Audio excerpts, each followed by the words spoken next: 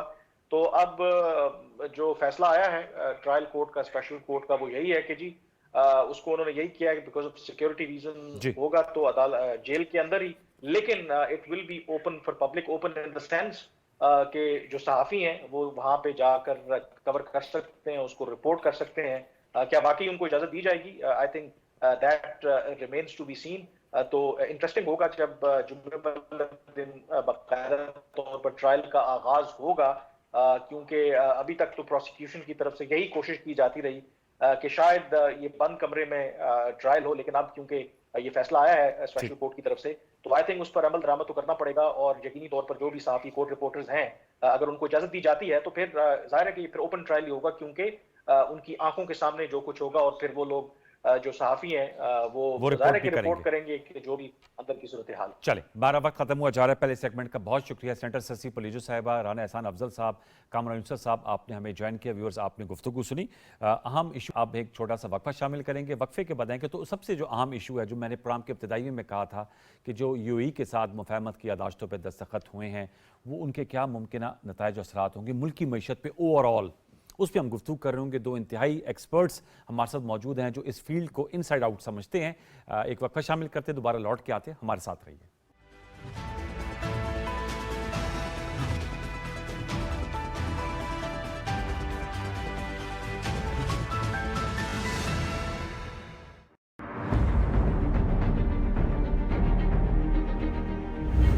مودی حکومت کشمیریوں کے لیے مزید مشکلات پیدا کرنے کی پالیسیوں پر عمل پیرا ہے. بھارتی حکومت نے جان بوجھ کر مقبوضہ جموں و کشمیر میں بجلی کا بدترین بحران پیدا کیا ہے.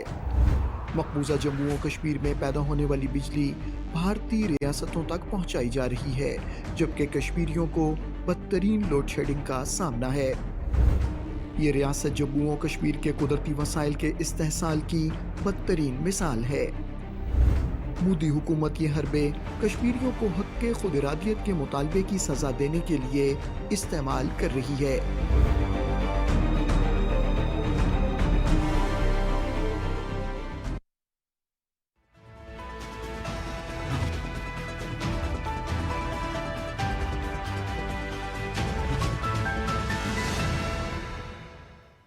ایک دفعہ پھر خوش آمدید. نگران وزیراعظم انوار الحق کاکڑ صاحب کے جو اہم دورے ہیں ان پہ ہم گفتگو کریں گے, جو ان کی اب تک کے نتائج آئے ہیں, کیونکہ انہوں نے پھر جانے سے قبل ہی کہا تھا اور کل اپنی ویڈیو میسیج میں بھی کہا کہ ایک نئے دور کا آغاز ہونے جا رہا ہے, چاہے وہ یو ای اور پاکستان کے تعلقات ہوں, کیونکہ اہم شعبہ جات میں مفاہمت کی یادداشتوں پہ دستخط ہوئے ہیں, اس پہ ہم گفتگو کریں گے. اور دورہ کویت وہ بڑی اہمیت کا حامل ہے, وہاں سے بھی یہی توقعات ہیں کہ جو غیر ملکی سرمایہ کاری ہے وہ پول ان ہوگی پاکستان کی اکانومی میں. مہتاب حیدر صاحب جو ایس رپورٹر ہیں, دا نیوز سے وابستہ ہیں اور فائنانس کو, اکانومی کو کور کرتے ہیں, آپ کا بہت شکریہ for making to our studios. Mahtab Haider صاحب. ہارون شریف صاحب نے ہمیں جوائن کیا ہے, آپ بورڈ آف انویسٹمنٹ کے سابق سربراہ رہ چکے ہیں اور انٹرنیشنل فائنینشیل انسٹیٹیوشنز بھی آپ نے سرو کیا ہے, وسیع تجربہ رکھتے ہیں, آپ کا بھی بہت شکریہ. ٹو سٹارٹ ود مہتاب, کیا کہیں گے یہ جو مفاہمت کی یادداشتیں سائن ہوئی ہیں اور وہ جو ایس آئی ایف سی بنائی گئی تھی, اس کا ویژن ہی یہی تھا کہ پاکستان میں ایک تو فورن انویسٹمنٹ آئے, دوسری ایکسپورٹس کی بڑھوتی ہو. تو جو فورن انویسٹمنٹ کا کمپوننٹ ہے اس میں جو یہ پیش رفت ہوئی, اس پہ آپ کی کیا رائے ہے؟ دیکھیں, بسم اللہ الرحمن الرحیم, تھینک یو ویری مچ. دیکھیں, بنیادی طور پہ ایس آئی ایف سی کا مقصد یہ تھا کہ شارٹ ٹرم میں ایک ایسا انسٹیٹیوشن ہو جو کہ ون ونڈو آپریشن. جی, آپ کو پتہ ہے کہ ایس آئی ایف سی بھی ہے, بورڈ آف انویسٹمنٹ بھی ہے.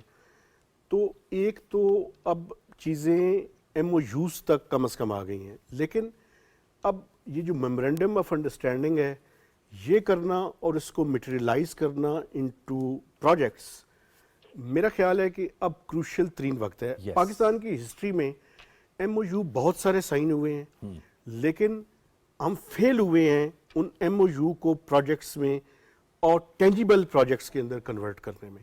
تو یہ ایس آئی ایف سی کے سامنے اب ایک بہت بڑا چیلنج ہے. اور کہا یہ جا رہا ہے کہ وہ جو ٹینجیبل پروجیکٹس ہیں وہ دسمبر جنوری کے اندر اس میں ہمیں پروگرس نظر آئے گی.